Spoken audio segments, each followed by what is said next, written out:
আয়ারল্যান্ডে প্রবাসী বাংলাদেশিদের দীর্ঘদিনের দাবি ছিল দেশটিতে বাংলাদেশের দূতাবাস স্থাপনের। এ নিয়ে কমিউনিটি থেকে ও ব্যক্তিগতভাবেও চেষ্টা করেছেন অনেকে। প্রবাসীদের দীর্ঘদিনের সেই দাবি এবার রূপ নিচ্ছে বাস্তবে। বৃহস্পতিবার উপদেষ্টা পরিষদের ৪৮তম বৈঠকে আয়ারল্যান্ডের দূতাবাস চালু করতে পররাষ্ট্র মন্ত্রণালয়ের প্রস্তাবের অনুমোদন দেওয়া হয়। দূতাবাস খোলার খবরে উচ্ছ্বসিত প্রবাসীরা সরকারের প্রতি কৃতজ্ঞতা প্রকাশ করেছেন তারা।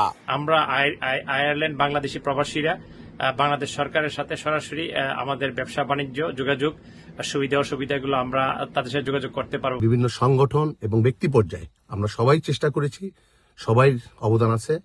আমি সবাইকে ধন্যবাদ জানাই যে আপনাদের এই প্রচেষ্টার কারণে আজ আয়ারল্যান্ড একটা দূতাবাস পেতে যাচ্ছে।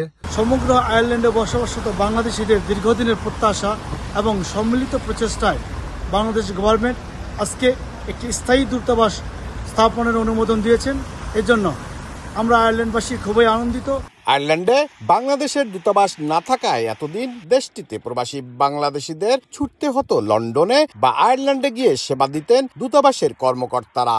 এখন অপেক্ষা সেই ভোগান্তির অবসানের। এদিকে কয়েক মাস পর পর আয়ারল্যান্ডে বাংলাদেশ দূতাবাসের প্রয়োজনীয়তা নিয়ে ধারাবাহিকভাবে খবর প্রচার করে আসছিল সময় টেলিভিশন।